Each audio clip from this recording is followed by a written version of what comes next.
Good morning boys. तो आज हम स्टार्ट करते हैं नीट न्यूमेरिकल से।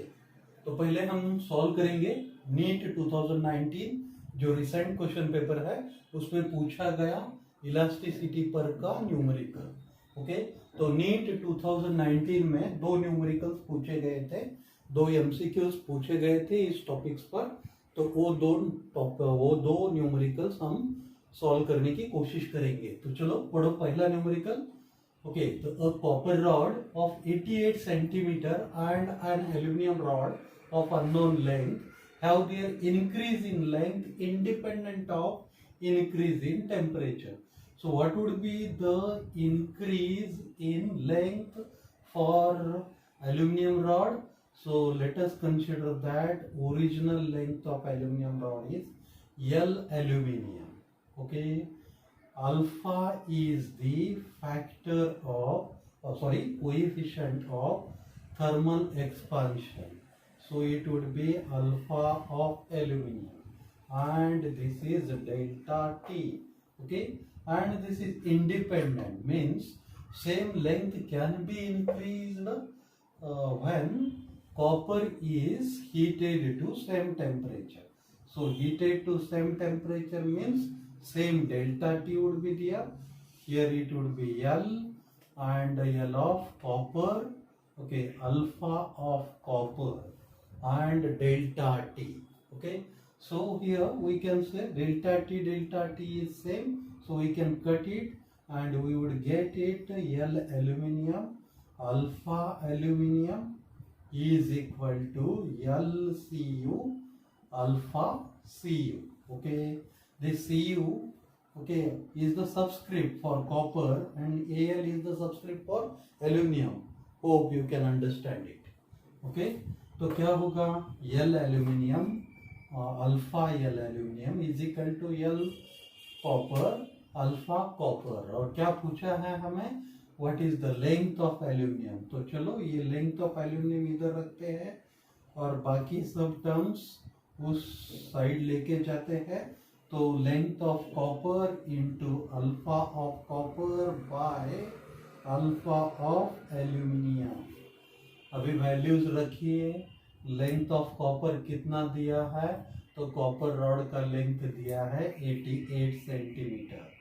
तो चलो 88 सेंटीमीटर। ओके, एंड आंसर भी सेंटीमीटर्स में ही है सर, इसलिए सेंटीमीटर ही रखेंगे, सेंटीमीटर चेंज नहीं करेंगे। ओके, तो an aluminium rod of unknown length. Okay, तो अननोन लेंथ अल्फा Cu कितना दिया है, तो चलो 1.7 into 10 to the power -5। Okay, ये क्या है अल्फा कॉपर और अल्फा एल्यूमिनियम कितना दिया है, तो 2.2 into 10 to the power -5। तो चलो ये क्या आएगा 10 to the power -5, 10 to the power -5 cut हो जाएगा टेंटेटिवली।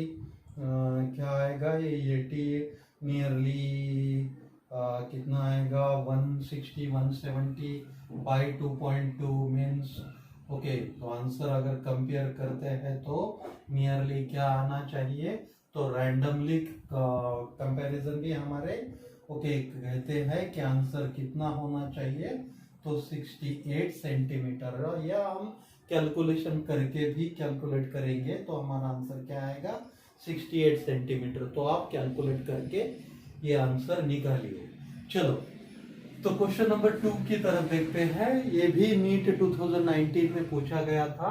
तो when a block of mass m is suspended bye a long wire of length capital L, यानी कि ऐसा पूछा गया है क्वेश्चन, एक ब्लॉक है और एक क्या वायर दिया है, तो उस वायर को एक कितने इससे लेंथ कैपिटल L का ये वायर है।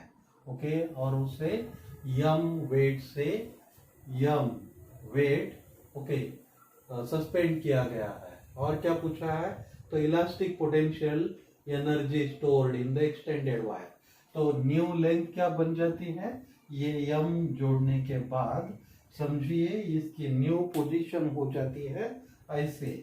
ओके, तो यहाँ तक अगर समझिए वो आता है और ये समझिए न्यू पोजीशन होती है, तो ये क्या होगा, तो ये दिया है यल प्लस स्मॉल यल होगा, समझ रहे हो। तो अभी ये यल क्या है, तो डिफॉर्म्ड लेंथ है। ओके, तो डिफॉर्म्ड लेंथ के साथ आप स्ट्रेस और स्ट्रेन भी कैलकुलेट कर सकते हैं। और पूछा क्या गया है, तो इलास्टिक पोटेंशियल एनर्जी स्टोर्ड। तो इलास्टिक पोटेंशियल एनर्जी स्टोर्ड यानी कि हमें वर्क डन इन स्ट्रेचिंग निकालना है। तो work done in stretching, work done in stretching wire और स्ट्रेन एनर्जी।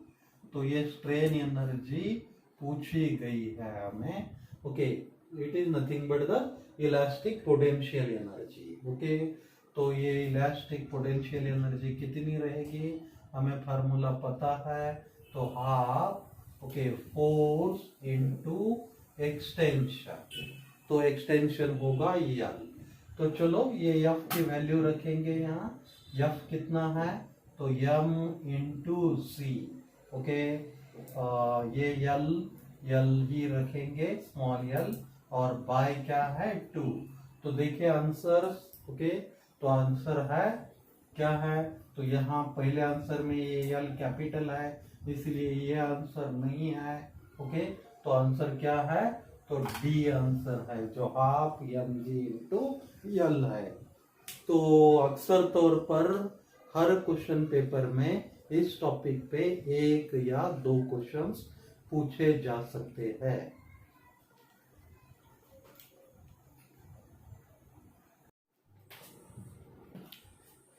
तो आफ्टर नीट अभी हम जेई के प्रॉब्लम्स के बारे में सोचेंगे। तो रिसेंट जेई के क्वेश्चन पेपर्स में पूछे गए क्वेश्चंस, तो जेई 2019 ये शायद 9 जनवरी के पेपर सेट में पूछा गया हुआ प्रॉब्लम है। तो जेई नीट जैसा एक पेपर नहीं होता है, तो ऑनलाइन होने की वजह से वो काफ़ी पेपर्स होते हैं, 1 2 3 4 5, ओके, तो 6 तक वो पेपर अभी तक होते हैं। तो 6 7 क्वेश्चंस जेई में इस टॉपिक पे हमें मिलेंगे प्रैक्टिस करने के लिए। तो चलो, तो जेई 2019 का एक question, steel wire of radius 2 millimetre carrying a load of 4 kg is hanging from a ceiling given g is equal to 3.1 pi, यानी कि ये 9.8 की वैल्यू इस फॉर्म में दी है। तो पर्पस सेम होता है कि कैलकुलेशन में हमें कुछ ईज हो। तो steel wire of radius 2 millimetre, तो इस वायर की रेडियस है 2 मिलीमीटर। ओके, तो 2 millimetre is hanging from a ceiling given, okay, z is equal to 3.1 pi. So what will be the tensile stress that will be developed in the wire? तो हमें tensile stress निकालना है। तो हम क्या करेंगे, तो यहाँ का जो मास है, तो वो मास m है, और वो m कितना है, तो 4 kg है। ओके, ठीक है। तो स्ट्रेस का फार्मूला क्या होता है, हमें क्या कैलकुलेट करना है, टेंसाइल स्ट्रेस। ओके, तो टेंसाइल स्ट्रेस का फार्मूला आप सबको याद होना चाहिए। तो कौन सा भी stress force by unit area, लेकिन ये टेंसाइल स्ट्रेस क्या होता है, तो टेंसाइल फोर्स यानी कि पुलिंग टाइप का फोर्स बाय यूनिट एरिया। कौन सा एरिया, तो क्रॉस सेक्शनल एरिया। तो चलो, टेंसाइल फोर्स कितना दिया है, 4। ओके, तो 4 kg इंटू जी कितना दिया है, तो 3.1 पाई। ओके, ये हो गया दोनों मिलके mg यानी कि tensile force, and upon cross sectional area, तो ये क्या हो गया, pi r square, pi into r कितना दिया है, 2 मिलीमीटर। तो इस मिलीमीटर को हम मीटर्स में कन्वर्ट करेंगे और उसका स्क्वायर, तो क्या हो जाएगा, चलो ये पाई और ये पाई कट जाएंगे। ओके, 4 और 3.1 क्या हो जाएंगे, तो ये 12.4 हो जाएंगे। ओके, समझ रहे हो। और ये क्या हो जाएगा, 2 का square 4 and 10 to the power ये हो जाएगा -6। तो आंसर देखिए, ये 10 टू द पावर ऊपर जाके क्या हो जाएगा, ओके 10 टू द पावर ऊपर जाके -6 का +6 हो जाएगा, और ये 4 तो क्या हो जाएगा 3.1 into 10 to the power 6। Okay, तो answer C is okay nearly correct answer. Okay, तो नियरली नहीं एग्जैक्टली करेक्ट आंसर है, तो हमें कहना चाहिए कि answer C, option C is the correct option. चलो, तो जेई नीट 2019 का क्वेश्चन भी हम देखते हैं, लेकिन वो क्वेश्चन सॉल्व करने के लिए नीचे सफिशिएंट जगह नहीं है, तो ये समझ में आ गया होगा। तो ये हम जगह बना देते हैं और यहाँ सॉल्व करते हैं। तो चलो एक बार पढ़ो प्रॉब्लम। तो जेई ना 2019 अगेन, ये सेकंड पेपर में का प्रॉब्लम है। Rod of length L at room temperature and uniform cross sectional area A is made up of metal having coefficient of linear expansion alpha per degree centigrade. It is observed that compressive force F is applied on each of its end and prevents any change in the length of rod. यानी कि क्या किया है, तो ये एक rod है, इस रॉड का टेम्परेचर हमने बढ़ा दिया है। तो temperature L at room temperature था, okay, of uniform cross sectional.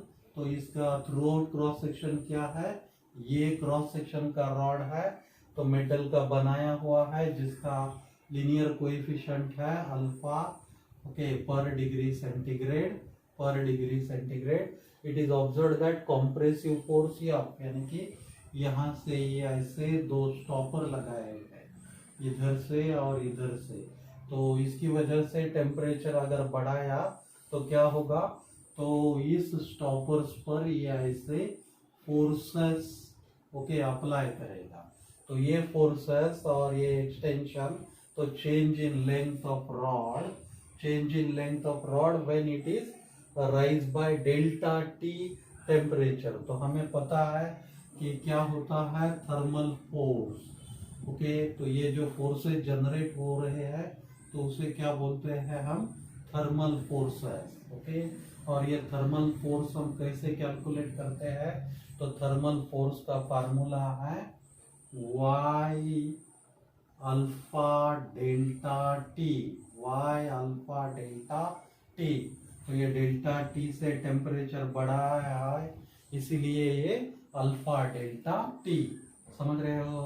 तो क्या हो जाएगा ये, ओके, तो थर्मल फोर्स हमें क्या निकालना है, prevents any change in the length of rod when it is rise by delta temperature. तो कॉम्प्रेसिव फोर्स, ओके, तो it is observe that compressive force F is applied on each of its ends prevents any change in the length of rod when it is okay rise by delta T temperature. आणि Young's modulus हमें calculate करना है। तो ये Young's modulus calculate करना है, ये thermal force को हम F कहेंगे, क्योंकि यहाँ F दिया है, और ये अल्फा डेल्टा टी इधर ले लेंगे, तो Y क्या आएगा, F alpha delta T. Okay, तो थर्मल स्ट्रेस होता है ऐसा। ओके, तो थर्मल फोर्स का फार्मूला, ये फार्मूला हमने थर्मल स्ट्रेस का यूज किया। ओके, तो थर्मल स्ट्रेस होता है okay Y alpha delta T, and thermal force होता है, तो स्ट्रेस होता है फोर्स पर यूनिट एरिया। तो ये एरिया भी इधर जाएगा और ये हो जाएगा Y ये अल्फा डेल्टा टी। तो ये थर्मल फोर्स F दिया है, तो ये F हो जाएगा Y ये अल्फा डेल्टा टी। तो Y हमें निकालना है, तो क्या करेंगे, ये Y, तो ये F हो जाएगा, और इधर आ जाएगा ये A अल्फा डेल्टा टी। तो ऑप्शंस देखो, तो पहला ऑप्शन, लेकिन यहाँ 2 है, तो ये ऑप्शन नहीं है। दूसरा वो -273 करने की वजह से ये भी नहीं है। ओके, ये ऊपर 2 दिखाई दे रहा है, ये नहीं है, तो ये है F। ओके, तो option D F by A alpha delta T is equal to Y। तो option D is the correct option. Okay,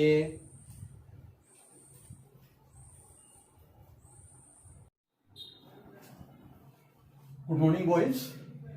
तो आज हम स्टार्ट करते हैं नीट न्यूमेरिकल से।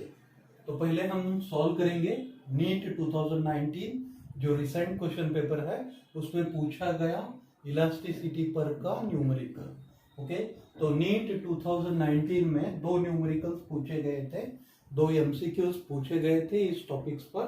तो वो दो न्यूमेरिकल्स हम सॉल्व करने की कोशिश करेंगे। तो चलो पढ़ो पहला numerical. Okay, so a copper rod of 88 centimeter and an aluminum rod of unknown length have their increase in length independent of increase in temperature. So what would be the increase in length for aluminum rod? So let us consider that original length of aluminum rod is L aluminium. Okay. Alpha is the factor of coefficient of thermal expansion, so it would be alpha of aluminum and this is delta T. Okay, and this is independent, means same length can be increased when copper is heated to same temperature. So heated to same temperature means same delta T would be there. Here it would be L and L of copper. Okay, alpha of copper and delta T. Okay, so here we can say delta T is same, so we can cut it and we would get it L aluminium alpha aluminium is equal to LCu alpha Cu. Okay, this Cu, okay, is the subscript for copper and Al is the subscript for aluminum. Hope you can understand it. Okay, तो क्या होगा L aluminium alpha L aluminium is equal to L copper alpha copper। और क्या पूछा है हमें, what is the length of aluminum। तो चलो ये length of aluminum इधर रखते हैं और बाकी सब टर्म्स उस साइड लेके जाते हैं। तो length of copper into alpha of copper by alpha of aluminium. अभी वैल्यूज रखिए।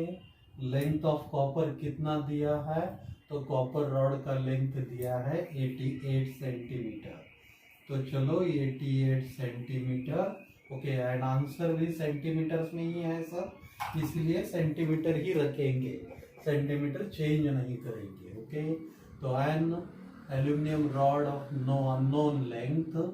ओके, तो अननोन लेंथ अल्फा Cu कितना दिया है, तो चलो 1.7 into 10 to the power -5। Okay, ये क्या है अल्फा कॉपर, और अल्फा एल्यूमिनियम कितना दिया है, तो 2.2 इंटू 10 to the power -5।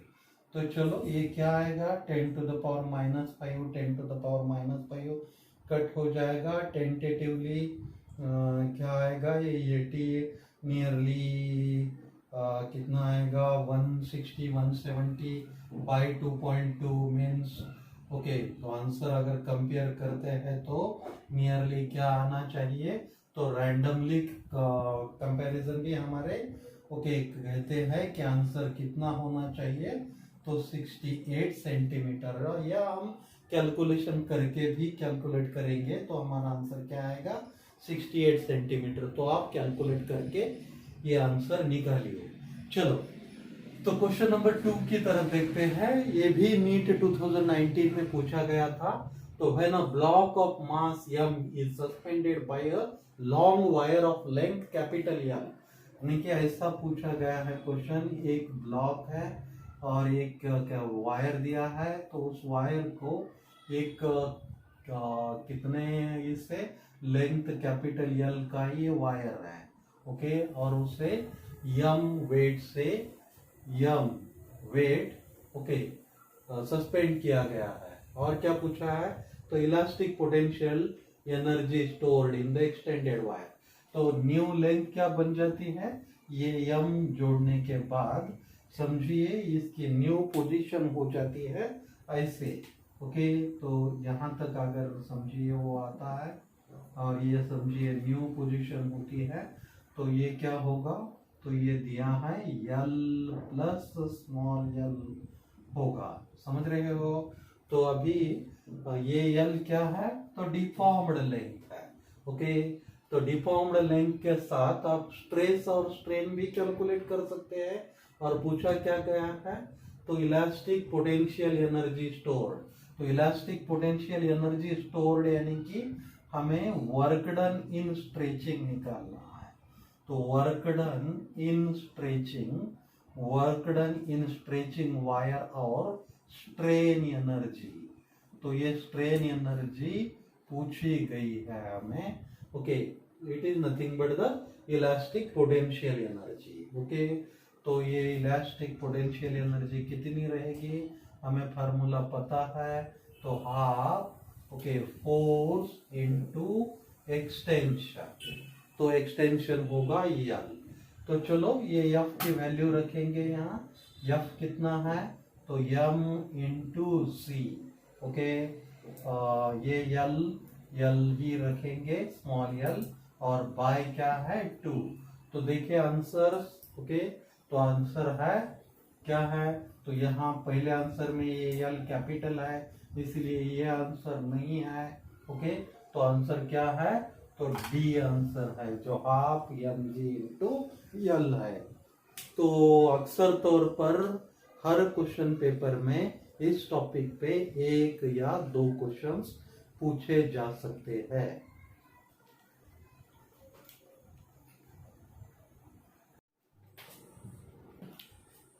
तो आफ्टर नीट अभी हम जेई के प्रॉब्लम्स के बारे में सोचेंगे।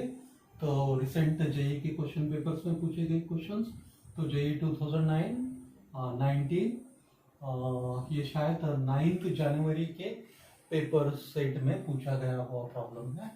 तो जेई नीट जैसा एक पेपर नहीं होता है, तो ऑनलाइन होने की वजह से वो काफ़ी पेपर्स होते हैं, 1 2 3 4 5।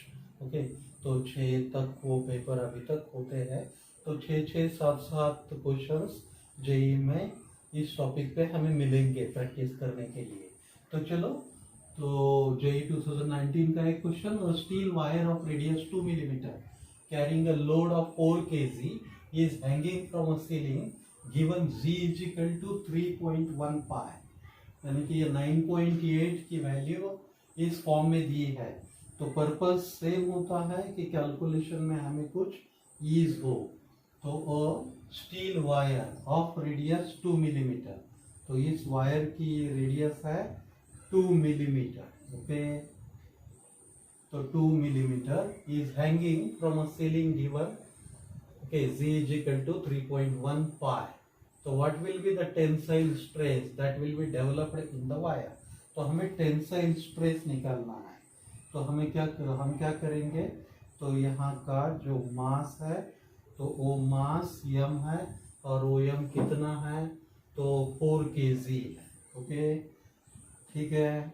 तो स्ट्रेस का फार्मूला क्या होता है, हमें क्या कैलकुलेट करना है, टेंसाइल स्ट्रेस। ओके, तो टेंसाइल स्ट्रेस का फार्मूला आप सबको याद होना चाहिए।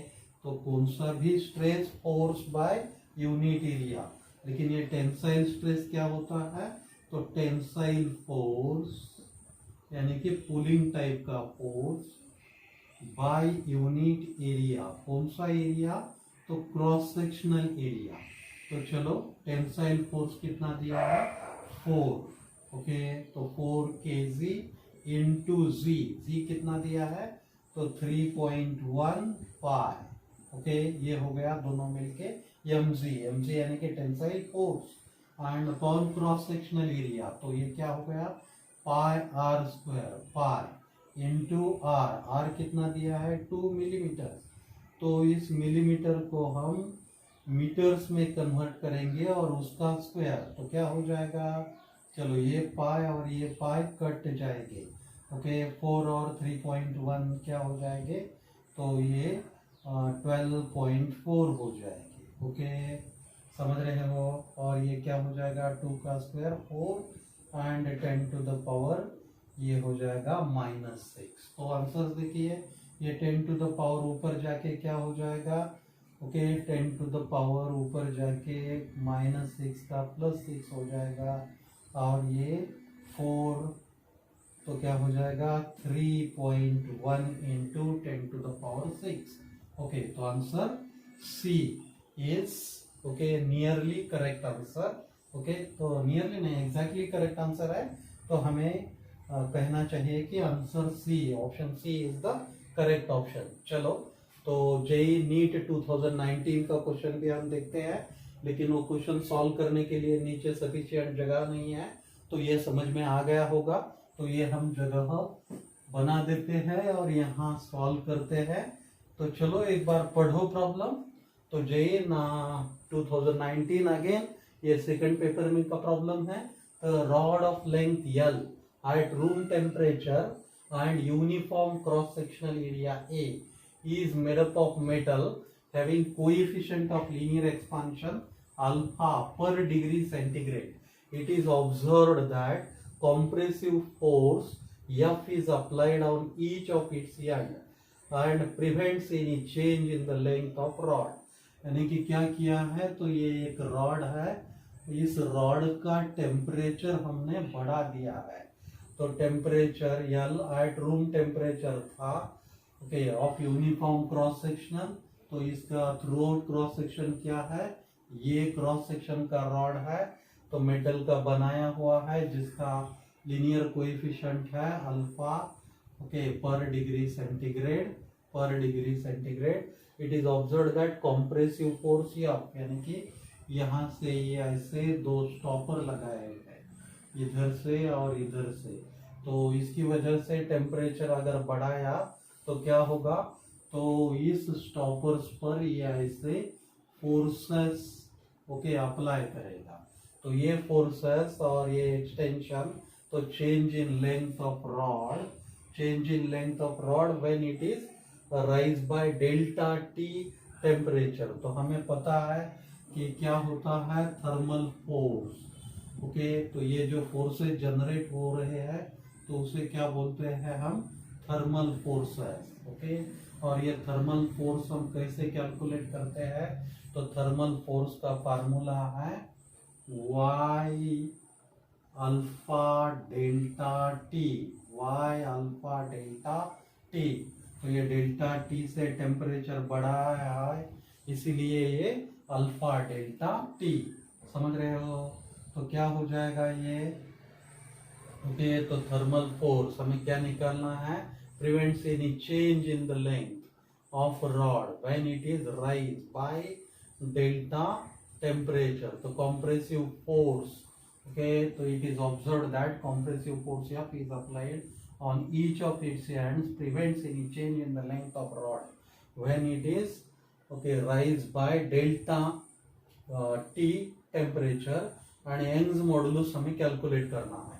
तो ये यंग्स मॉडुलस कैलकुलेट करना है, ये थर्मल फोर्स को हम F कहेंगे क्योंकि यहाँ F दिया है, और ये अल्फा डेल्टा टी इधर ले लेंगे तो Y क्या आएगा F alpha delta T okay.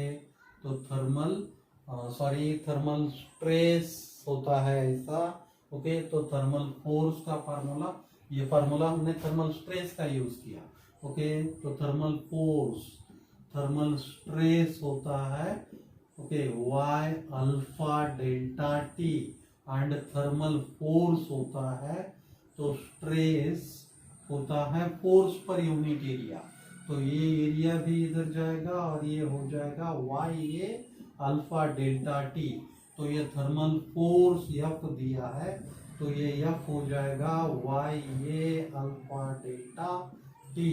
तो Y हमें निकालना है तो क्या करेंगे ये Y, तो ये F हो जाएगा और इधर आ जाएगा ये A अल्फा डेल्टा टी। तो ऑप्शंस देखो, तो पहला ऑप्शन लेकिन यहाँ 2 है तो ये ऑप्शन नहीं है, दूसरा वो -273 करने की वजह से ये भी नहीं है ओके। ये ऊपर 2 दिखाई दे रहा है ये नहीं है, तो ये है एफ, ओके। तो option D F by A alpha delta T is equal to Y, तो option D is the correct option, okay.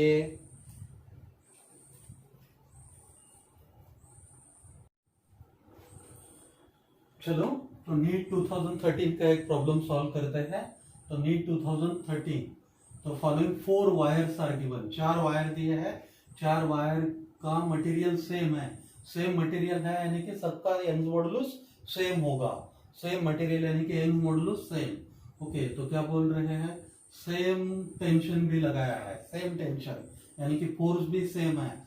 तो which of these have longest extension, तो लॉन्गेस्ट एक्सटेंशन किसका हो जाएगा, तो एक्सटेंशन का फार्मूला है, okay, small L is equal to F into capital L by A into Y, Y यानी कि यंग्स मॉडुलस, तो ये कांस्टेंट है, ये भी हम डायमीटर में रखेंगे। चलो, तो एफ इंटू एल और ए डायमीटर के फॉर्म में आएगा pi by 4 D square, pi by 4 D square into Y, okay. तो यहाँ क्या क्या कांस्टेंट है, एफ सेम एक्सटेंशन है सबको, ओके, तो सेम वाई है और ये पाई बाय 4 भी कांस्टेंट हो जाएगा।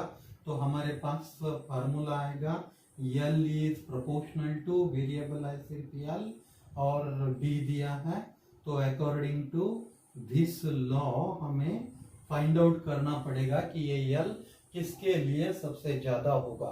तो चलो फाइंड आउट करते हैं। तो पहली केस हम स्टडी करेंगे, पहले क्या दिया है, तो पहले केस के लिए केस नंबर 1 या केस नंबर ए, तो ये के लिए ये एल हो जाएगा क्या 200 सेंटीमीटर्स, तो चलो सेंटीमीटर्स में ही रखते हैं। और ये डी क्या है, तो मिलीमीटर्स, तो मिलीमीटर्स को भी सेंटीमीटर में कन्वर्ट करते हैं, तो 2 इंटू 10 टू द पावर कितना हो जाएगा -1 और इसका स्क्वायर, ओके। तो क्या हो जाएगा ये 200 बाय 2 का स्क्वायर 4 एंड ये 10 टू द पावर -2, ये ऊपर जाके +2 हो जाएगा और ये 4 तो 50 हो जाएगा, तो 50 इंटू 10 टू द पावर 2 हो जाएगा, 50 इंटू 10 टू द पावर 2 यानी कि इन मीटर्स इट इज 50। चलो, तो पहला आंसर आया 50। चलो दूसरी केस देखते हैं। तो सेकंड केस या बी केस में क्या दिया है 300 सेंटीमीटर, तो फिर से एल निकालना है, तो कितना दिया है 300 सेंटीमीटर दिया है। फिर से डी मिलीमीटर में है, तो ये मिलीमीटर में 3 है, तो 3 को क्या करेंगे 10 टू द पावर -1 करेंगे, ओके, क्योंकि ये मिलीमीटर का सेंटीमीटर में कन्वर्जन करना है और उसका स्क्वायर है, फार्मूला आया है L by D square, okay.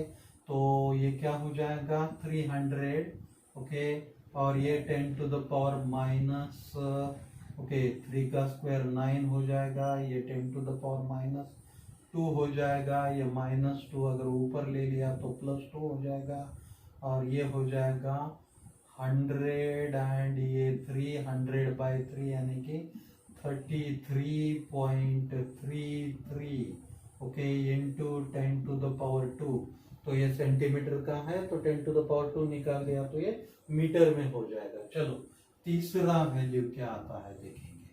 तो तीसरा वैल्यू क्या दिया है 50 सेंटीमीटर, फिर से सेंटीमीटर में ही रखेंगे, और डी कितना दिया है तो 0.5 मिलीमीटर दिया है, तो फिर से 0.5 इंटू 10 टू द पावर -1, तो ये भी सेंटीमीटर में हो गया, इसका स्क्वायर तो क्या हो जाएगा ये 50, और ये क्या हो जाएगा 0.25 इंटू क्या हो जाएगा 10 टू द पावर -2, अगर ये ऊपर जाएगा तो 50 इंटू 10 टू द पावर क्या हो जाएगा 2 बाय ये 0.25, तो ये क्या हो जाएगा, अगर ये दोनों डेसिमल निकाल दिए तो यहाँ हम, ओके, तो 2 डेसिमल की वजह से 2 जीरो ऐड कर सकते हैं, तो ये क्या हो जाएगा 2, तो 25 इंटू 2 50 और ये 200, तो ये आया 200 इंटू 10 टू द पावर 2 यानी कि मीटर्स में 200। चलो फाइनल एंड डी देखते हैं। तो डी क्या होगा इधर,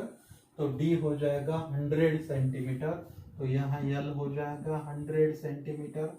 ओके, बाय क्या है, डी 1 मिलीमीटर, तो फिर से ये 1 इंटू 10⁻³ हो जाएगा।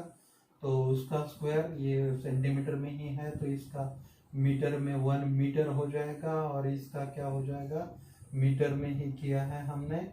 ओके, तो ये भी मीटर में लेंगे तो 1 मीटर हो जाएगा 100 सेंटीमीटर इज इक्वल टू, और ये ऊपर जाके क्या हो जाएगा 1 इंटू 10⁻⁻6।